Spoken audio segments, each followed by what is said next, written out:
Hello, everyone. I'm Matthew Coleman, Curatorial Assistant at BAM PFA, and I'm happy to welcome you here to our program this afternoon with Jordan Stein. His presentation, titled Miyoko Ito, Painting as Place, is occasioned by our current Matrix exhibition of paintings by Miyoko Ito, which Jordan guest curated. He'll talk about Ito's life and work, and share with us excerpts from the only known video interview with the artist, courtesy of the Video Databank in Chicago. Jordan is a San Francisco-based curator whose recent exhibitions include If Not Apollo, The Breeze, through December 16th at Caddist, where he works as a curator. So I Traveled a Great Deal, organized in collaboration with Vincent Fecteau for Matthew Marks Gallery in New York City. Let's Bacher, The Secret Garden at Yale Union in Portland, Oregon.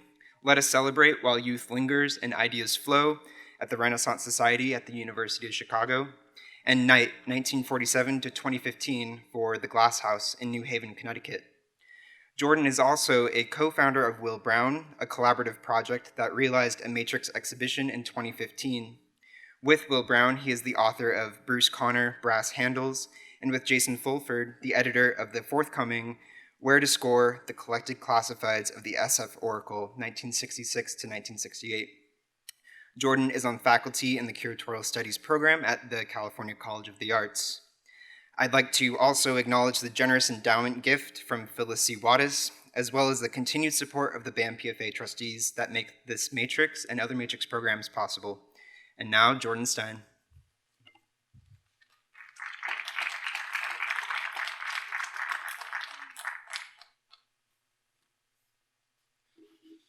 Hi, everyone. Thanks so much for being here. Thank you, Matt, for that very nice introduction. And thank you for your efforts in helping to organize this show. I also want to thank the director of this institution, Larry Rinder, for committing to do this project, curator Apsara DeQuinzio for shepherding it, really, and programmer Sherry Goodman and Lizette, Spencer, and Katie, who are helping out today with the event. It's very exciting to be here, speaking about Miyoko Ito, and of course it was a great thrill to organize this exhibition of her paintings on view here through the end of January in the gallery upstairs. Painting as Place, the name of this talk, is inspired by a quote that the artist gave in a 1978 interview with an organization called Video Databank in Chicago. Toward the end of the tape, she reports that I have nowhere to take myself except painting. This struck me and continues to strike me as a powerful statement, not just as a testament to the power of painting in Ito's life, but the power of Ito's life in painting. I imagine her waking up in the morning, taking herself to painting. What does it mean for an artist to take herself to a practice, to arrive at painting again and again as one might cross the threshold of their own home? This notion encouraged me to investigate her life and work in the context of a series of places, literal and metaphorical. Thankfully, you'll hear this particular quote and more quotes directly from the artist a little bit later via the video that I mentioned, which is great because she is able to deliver her words more plaintively and directly, obviously, than I ever could. So what I'd like to do is walk you through the places of Ito's life and then sort of walk you through the show with an eye and a mind toward place, or what place could be in this context. I'd like to explore how it is that she arrived at painting, inhabited it, was changed by it, and ultimately left her mark. And this segment of video runs about 7 minutes, and then I'll do a Q&A if you guys have questions. My guess is that the overwhelming majority of folks who see this show have never heard of Miyoko Ito. This fact, coupled with the fact that she's from here in Berkeley and has been gone for many decades, makes it important, I think, for me to introduce her and her life in a way that maybe future exhibitions won't have to. So some of this talk will be that. I also think that certain chapters of her life history graft onto her artwork that is contribute to an understanding of it in useful ways. So to begin, the occasion that we're here And although Miyoko was born and raised in Berkeley, not far from here, this is the first solo exhibition of her work ever in Berkeley. And amazingly, the first solo exhibition of her work in a public institution in nearly 40 years. I don't want to embarrass my friend, but a woman called Suzanne Guez just walked in the door, who happened to have organized Miyoko's last solo institutional show 40 years ago at the Renaissance Society in Chicago. And she has family here, just happens to be here this weekend, which is remarkable. And it was because of my time spent at the Renaissance Society and combing through the vast and incredible archives, largely a history of Suzanne's work there, that I came to learn of Miyoko. So I'm glad you're here, Suzanne. And she can fill in the blanks, of course, correct me when everything I say is wrong. So Miyoko, born here in 1918, died in Chicago in 1983. She was born here to Japanese parents. Her father, who seems to be a precocious young man, arrived to the East Bay some years before that. The circumstances surrounding his voyage are pretty unclear, though we know he was about 12 and he seems to have gotten here without family or friends. He reportedly worked for a restaurant in San Leandro.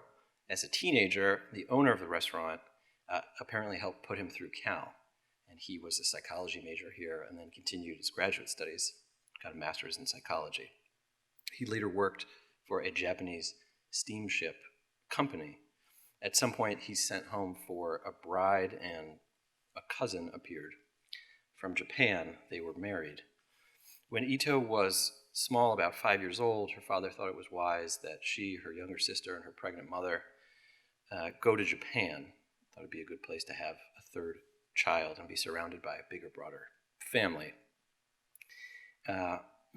Ito reports that this is sort of where the trouble begins, in a certain sense. She says she was immediately ill upon arriving. She was bedridden for long stretches of time, and much later she understood that she suffered what she calls a childhood nervous breakdown. In that year of their arrival in 1923, there was a giant earthquake in Tokyo, the biggest that had been seen there, and apparently Miyoko and her family missed it by exactly one night. They had sort of shipped off with an uncle to spend time in the countryside. But I get the sense that a feeling that great danger, precariousness, always lurks just around the corner of her imagination, right in front of her, or just behind her. In Japan, she was unable to participate in athletics, very popular as a young person at school. She excelled in calligraphy and painting. She says Japanese people are very art-oriented, especially at that time, but to take it up seriously was something else. So 5 years later, the family comes back, here we are, to Berkeley, where she attended high school just down the road at Berkeley High, and then Cal, where she majored in art. The campus here was quite segregated at the time. Japanese Americans had their own clubs, groups, and class presidents. Ito reports, however, that the art department was an exception. She says she was totally and radically taken in. A major touring Picasso retrospective arrived like clockwork her second semester here at the San Francisco Museum of Art. She says that she instantly got it. She understood his experiments in cubism, politics, tonality. As a result of her getting this and so much more, she seems to have been taken up by the faculty and graduate students. The department was very influenced by a painter called Hans Hofmann, European-born abstractionist, and this museum has giant holdings of his work. The popular artistic style of the day, indeed what seems to be the only style of the day here at Cal, was something called synthetic cubism, which was a mode that included simple shapes, bright colors, and little or no depth. It was also the birth of collage, an art in which real objects were incorporated into the paintings. At Cal, this was executed almost exclusively in plein air watercolor, so nobody was actually painting in this department. before 1950 or so. From my research, I got the impression she was quite studious, enjoyed socializing that the art department afforded, and found a supportive community, if not an especially unique style as a 21-year-old. Her senior year was interrupted by the Second World War, and along with thousands of other Japanese Americans, was sent to an internment camp. It was 1942. Her boyfriend at the time, Alan Ichiyasu, was president of the Japanese American senior class. They thought it wise to ensure being shipped off to the same place that they'd be married as soon as possible. They were, and then they were both promptly sent to Tanforan, which was a horse track just south of San Francisco in Daly City, once housed the famous Hollywood horse, Seabiscuit. Enormous, already fenced-in areas were hard to come by, and the track was converted, stables were converted into temporary holding camps and dormitories. Tanforan still exists. Now it is neither track nor internment camp, obviously, but it is that most American and ahistorical of destinations. It is a big shopping mall with a horse in front. Alan one day supplied her with a questionnaire that apparently doubled as an application to attend graduate school.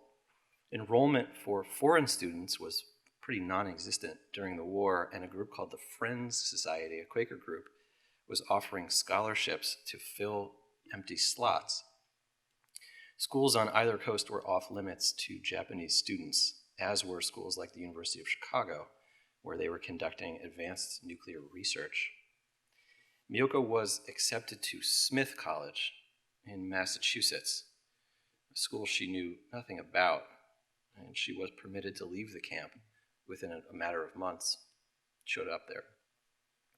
Alan, on the other hand, was transferred to a camp called Provo in Utah, a much larger facility where he remained through the end of the war and where Miyoko was able to visit and make art in the summers with him there. Smith, while quiet, idyllic, and politically easygoing, didn't actually have an art program. She learned when she got there. So she found herself studying through the night and trying to organize her thoughts into coherent term papers about history and philosophy. It was just the wrong place. It was the wrong program, but she was given lots of time and freedom, and she made work.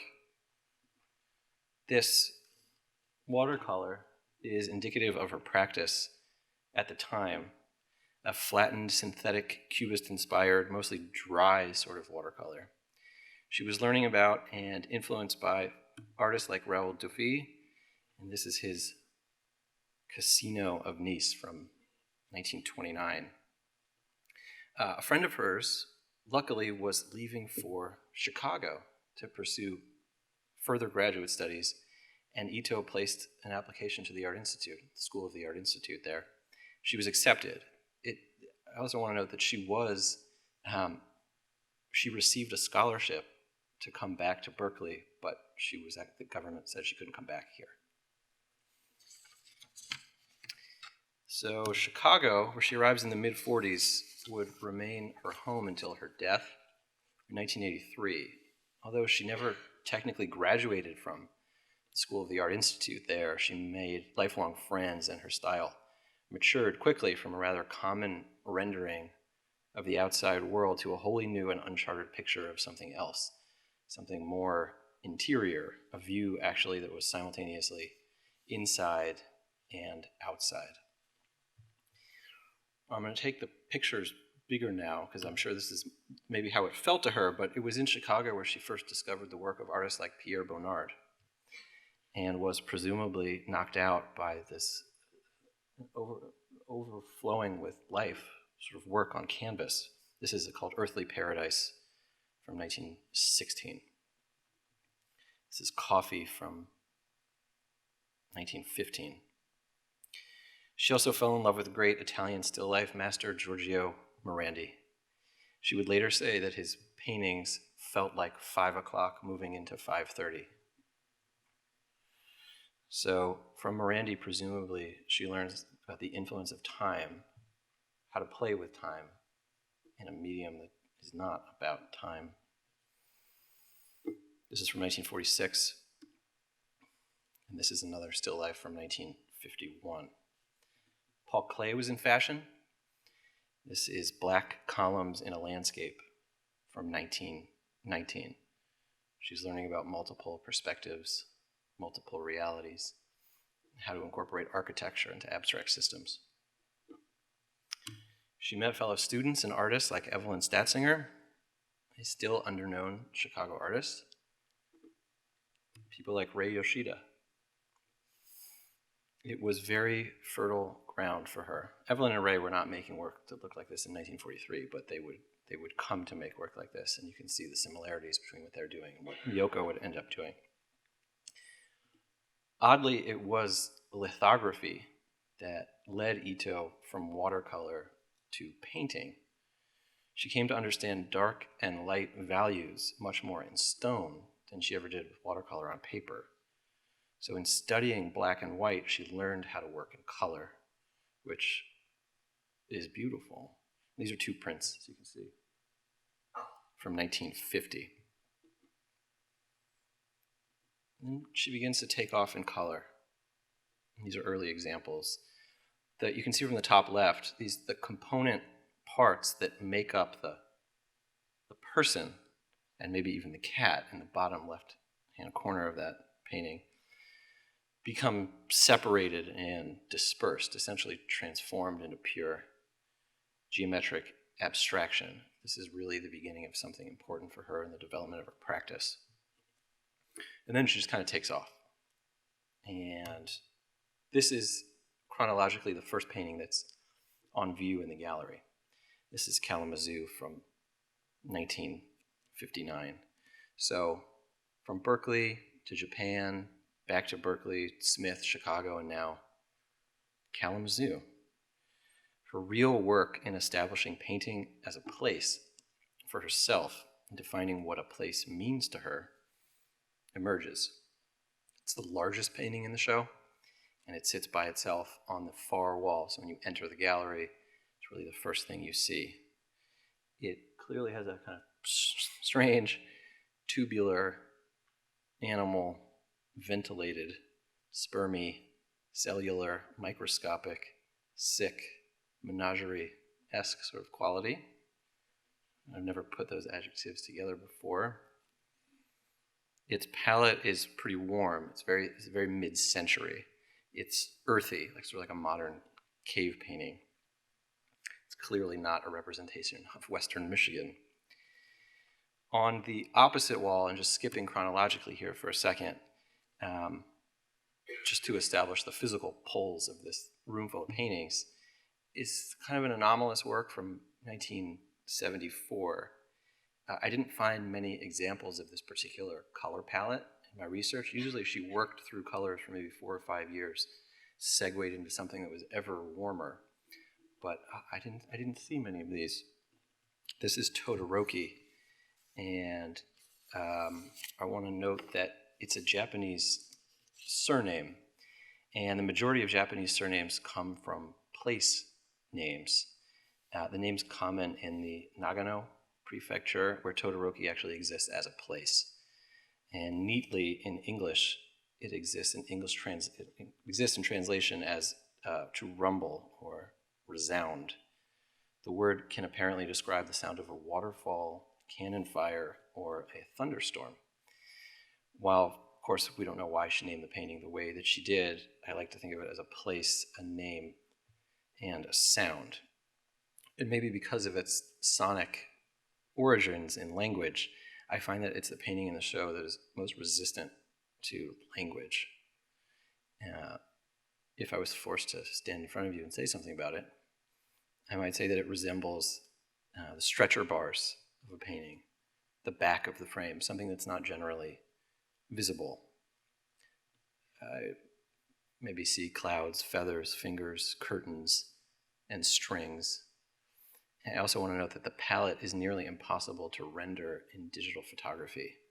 So you can't really talk about it or see it reproduced, which is my favorite kind of painting. This is a Paul Klee work called Clarification from 1932 that I came upon. And this is roughly its scale. Together, they seem to suggest that great worlds were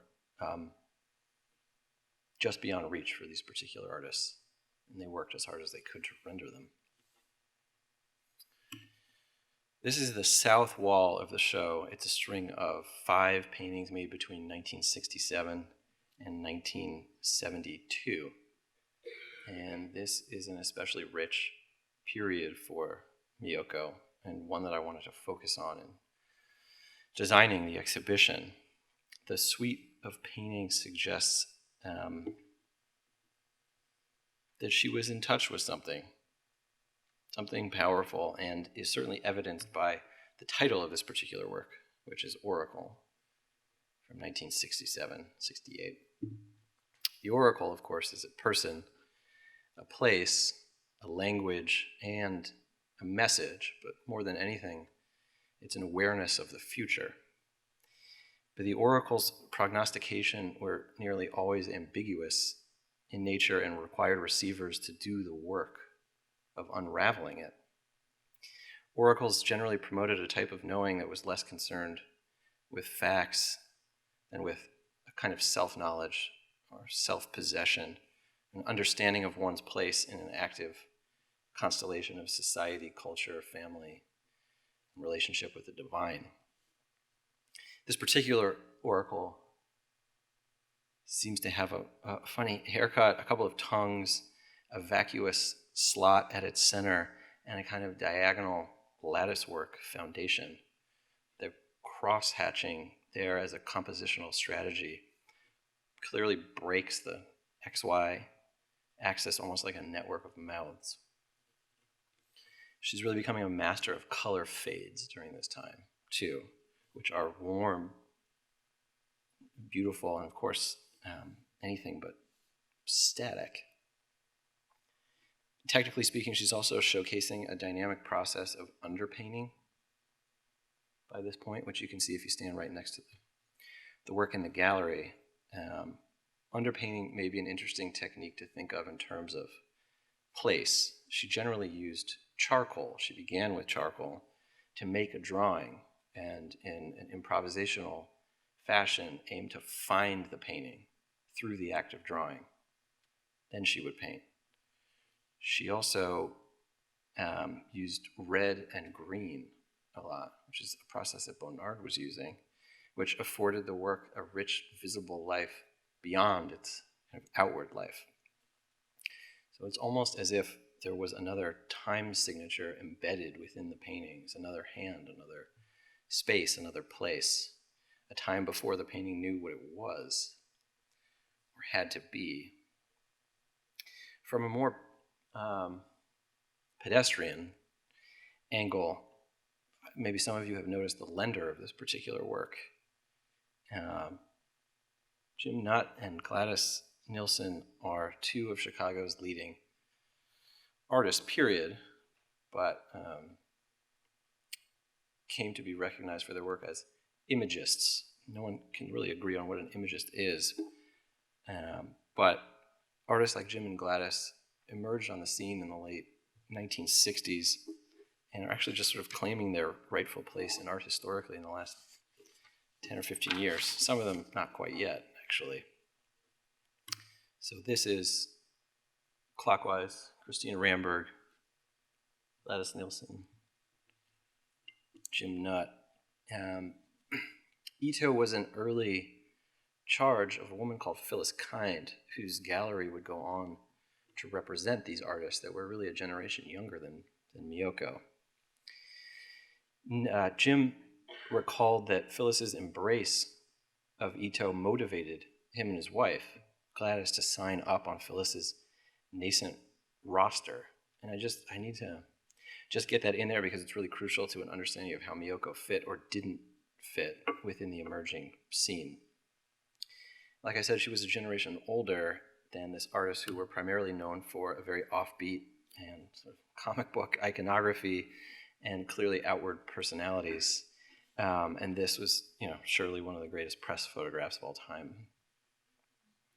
While Miyoko and this gang, I don't think, spent much time together, they had things in common.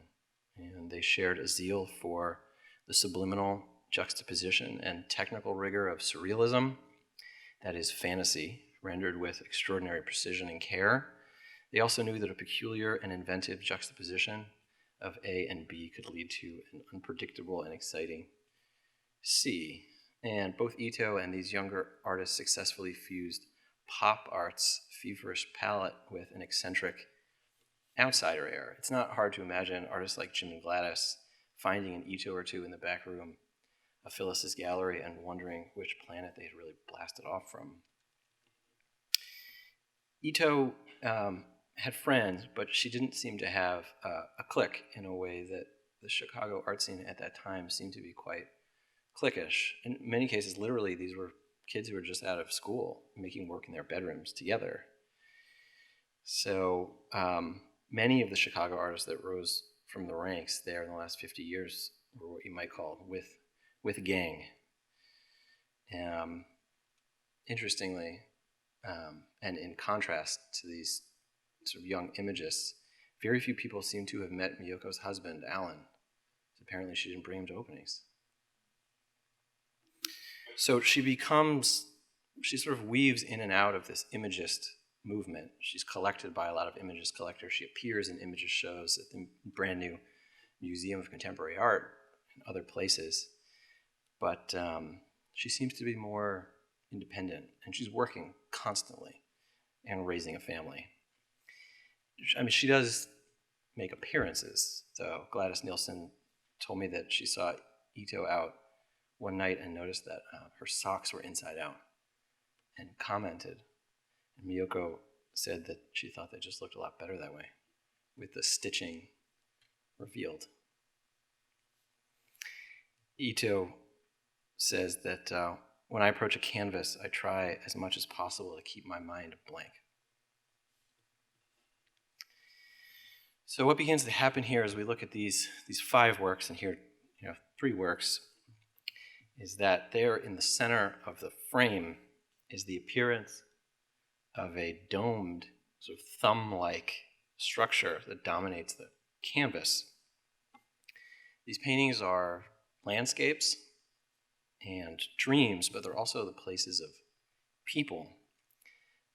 I read these shapes as busts, as the back of the head, the front of the face, the projection and the shadow of herself, essentially a self-portrait. Ito collected old furniture for a time, often using miscellaneous pieces as source material. The work from this era is compartmentalized and heavily architectural. It's organic and exact, often rounded at the edges. These furniture-like elements slip into abstraction while simultaneously suggesting a mind becoming like a table or a drawer that is an apparatus for the arrangement of things, sometimes shared but often closed or concealed. What drawer is this, half opened on the mind?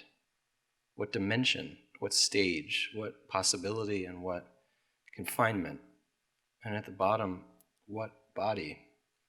Whose body? They perform so much. Micro and macro, dream and reality, inner and outer lives, the far away and the near. They are both first person and topographic, pictures of an artist endeavoring to place herself in often hazy and remote surroundings. On the opposite wall, 4 later works. Her palette consistently warms,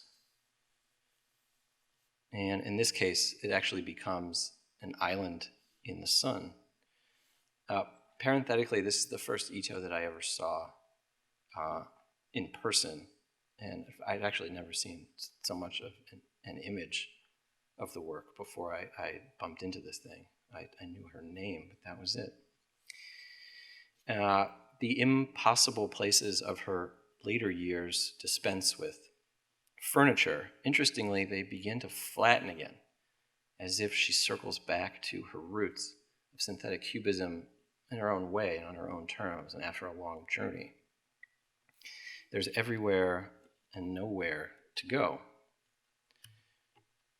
Miyoko died too young, in her mid-60s, of cancer. The sense in the later works that the body is a fractured game of cut up is somewhat palpable. Paintings begin to resemble whacked out video games. Donkey Kong on sunset steroids. The colors become very fleshy. The shapes very bodily. There's more reckoning, I think, in these works, somehow. This is also a good time for me to point out what you might notice around the edge of the frame. They're sort of half-driven tacks, nails really, that stick out from a number of the works that are on view in the gallery. And for many years, this was apparently something of an unsolved mystery.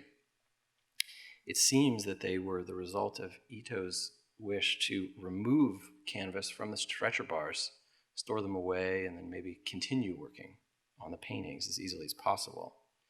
Strangely, though, the tacks remain in a lot of finished works, often with a halo-like frame floating around their heads.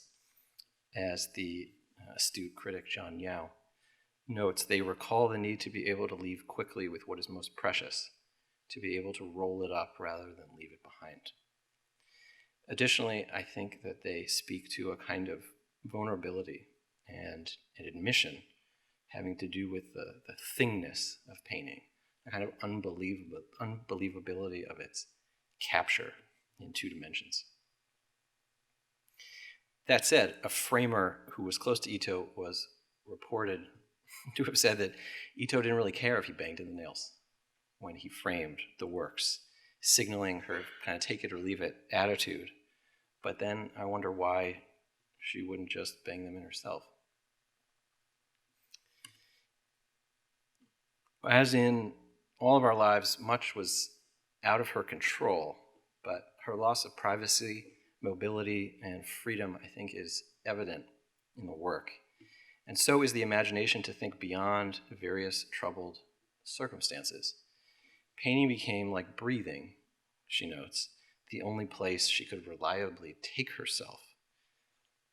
And I think that's really something. Painting not only as a place, but the only place. This is not, thankfully, a casual relationship with art, discovery, confusion, knowing, risk, or composition. This is real and desperate world making. I think there's a lot of California in the work in terms of colors and vistas, and embodied self-searching.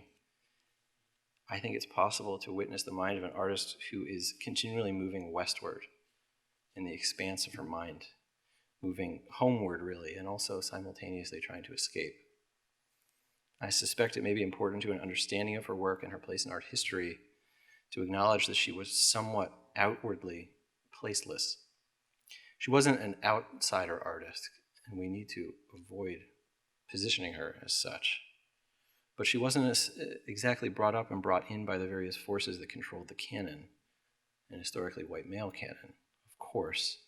One wishes, for example, that her appearance in the 1975 Whitney Biennial would have done more for her career, or no doubt her dazzling 1980 retrospective at the Renaissance Society. And now she's something of a rediscovery, which is exciting, yes, but also patronizing and difficult and dangerous for an artist, for any artist.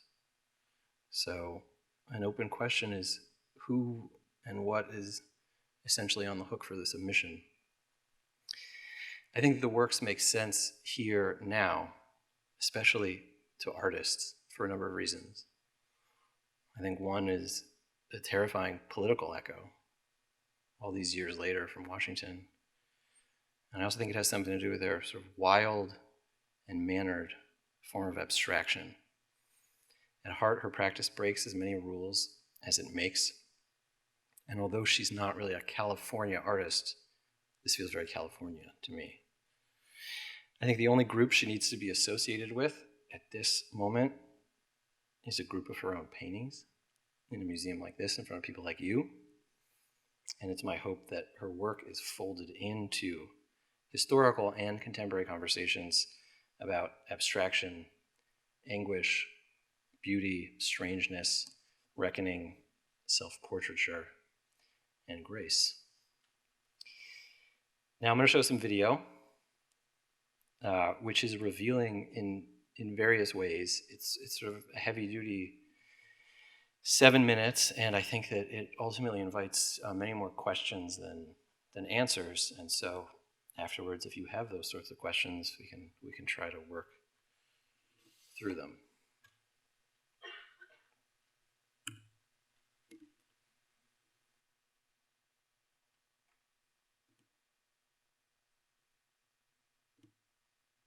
Also, in oil painting, Oh, 1 second. how would you describe the content of your paintings? What do you hope people see from it? The content are usually pointed out to me by other people. Like one day, Ray Yoshida said, "Oh, Neil, you're very much into Heian period in Japan," and so it is, and I recognize that way. And I went through a period of doing furniture. Or there are mirror periods. Well, that's typically surrealist. I think that happened in McDowell. McDowell has a lot of old furniture, Victorian furniture. But then furniture never stayed furniture. They turn into landscape, or they turn into some kind of action. And so often people say my paintings are act of creation, and they are. I'm very conscious of that. Conscious and unconscious.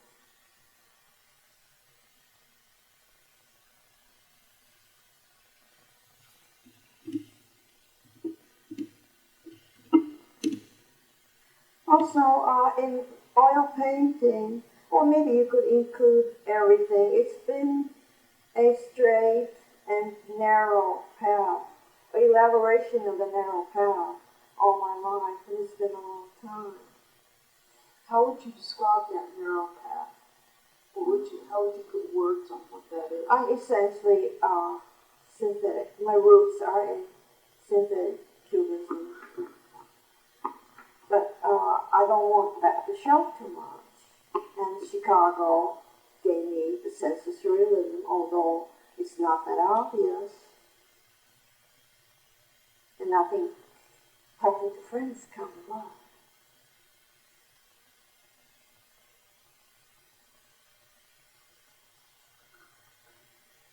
Now going back to when I was 5 years old, I knew then that someday I would have a nervous breakdown. And I kept on postponing. I did have periods of very difficult time. But finally I did relax and have a nervous breakdown to my heart's content. And through that process, I found a marvelous doctor. So in a way, it was a good thing. And in a way, it was a good way to review my life too. And there was accident. I was giving chemotherapy by accident. And that too, I had total control of myself, so I knew what was happening. So I did see so much of Paul Klee, Redon, all the others in that few days of using vernacular or freaking out. I even saw Vera Burdick's Single Eye.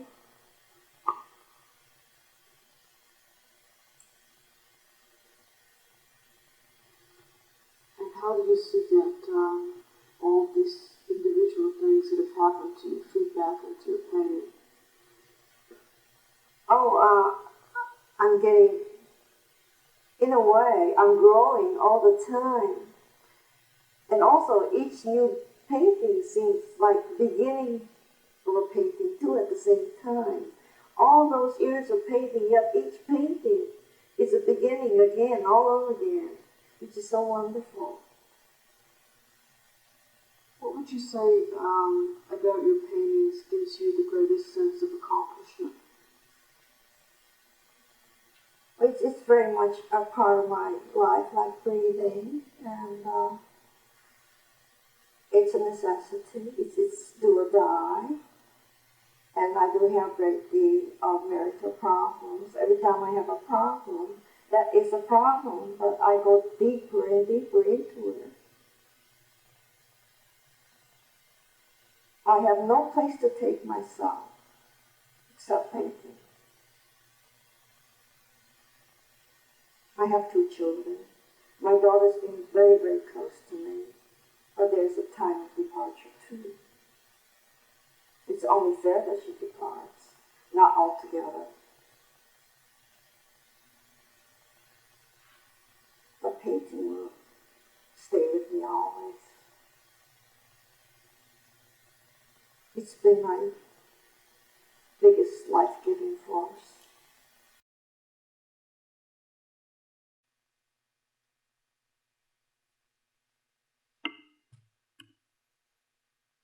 There she is. Thank you all for being here.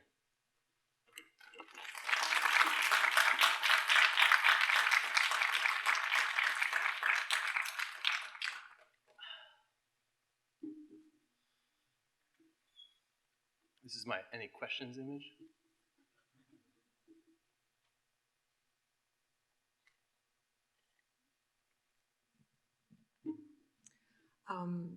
When I first thought about coming today, I misread her name because I was writing a paper on Miyoko Ito. Do you know Miyoko Ito? I don't. Very famous dancer in the turn of the century, in the 1920s, who came from Tokyo to New York after being in London and acted in NOH dramas. And W.B. Yeats picked him up in London. He was introduced by Ezra Pound.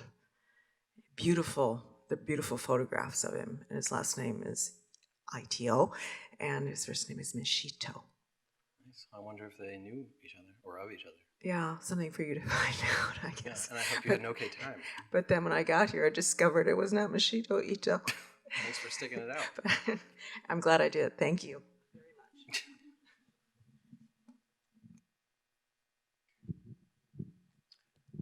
Are any galleries representing her lithographs? If one wanted to see if any were for sale, do you know if that's possible? There are some prints. There's a woman in Chicago called Karen Lennox who worked for Phyllis Kind as a director, and she knew where a lot of these paintings were. They weren't exactly easy to find. They're not in many public collections. And so she took me on one of the great art field trip days ever of driving everywhere and finding as many paintings as we possibly could in Chicago. And sounds a little funny to do a pitch for her business here, but I think she might have some things. But no one really controls the estate. If anyone does, she does.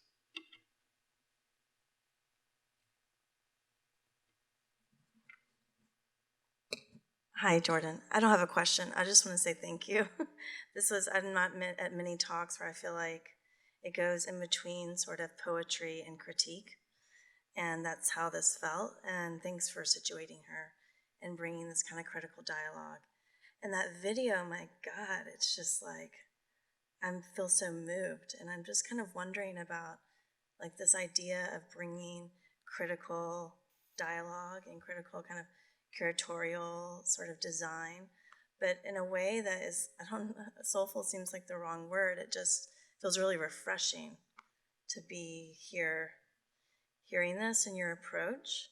Can you just talk a little bit maybe about your approach and kind of leaving that in the work, like not taking this, it's like scholarly, but still feels so present and urgent. Wow. Thank you, Jesse.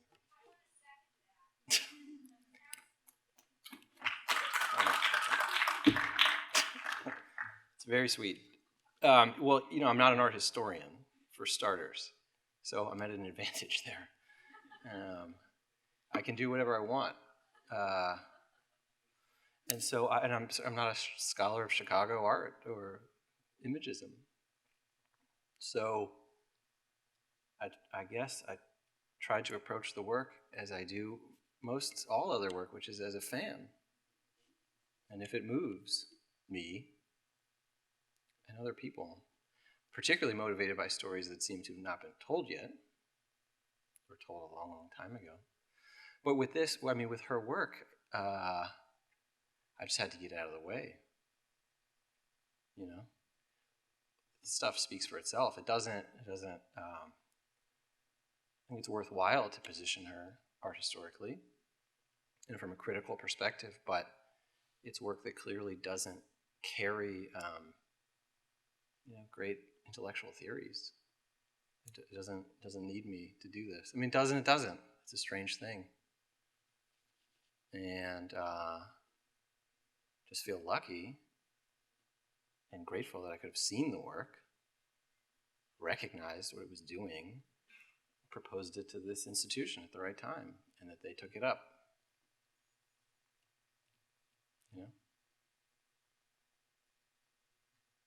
And for people like Suzanne, jeez.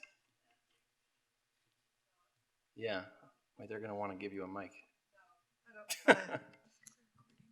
Oh, sorry. I have a big voice. My recollection, and I can't remember if it was Miyoko who spoke to me about this or if it was one of the artists she was close to, about the nail heads on the side. It was a very meditative process when she prepared a canvas for painting to put those nail heads in, sort of got her mentally ready for the space she was about to enter. I don't know if that's true or not, but it certainly is a nice story.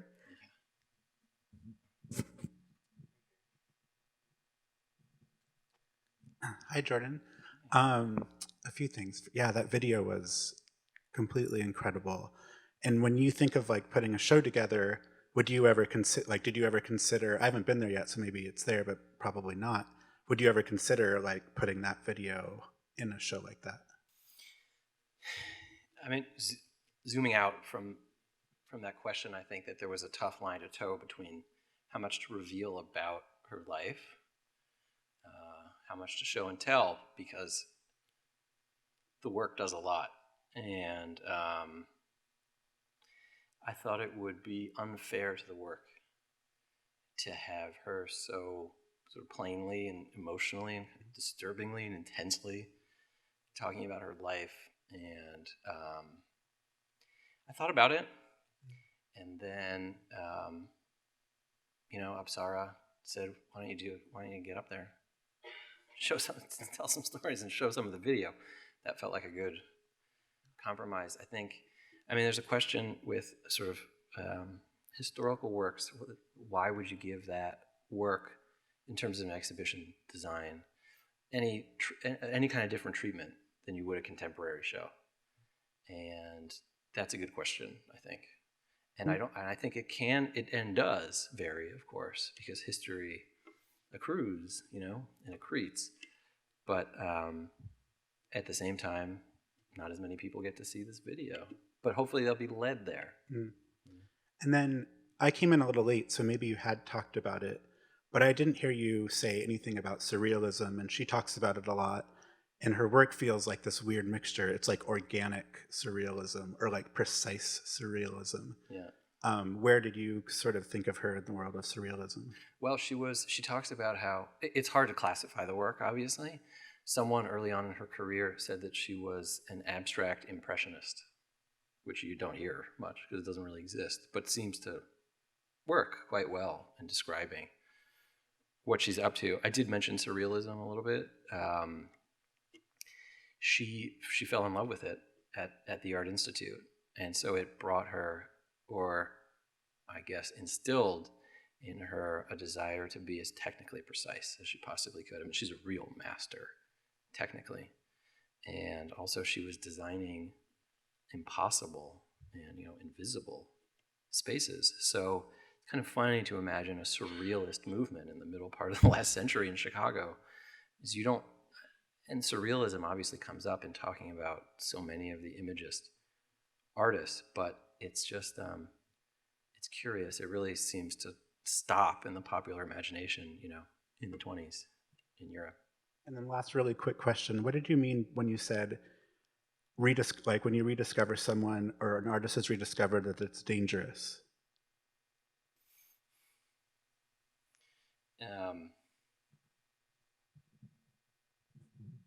I think to lead with rediscovery can be harmful. I think there's a lot of work that's rediscovery for rediscovery's sake, especially now, and especially in such an intense and aggravated art market. So I just wanted to be mindful of that. I mean, the story is incredible, and it must be told. But she was also, like you and like a lot of people in this room, an artist who got up every morning and made work, and I think should be understood on the merits of, what she left behind.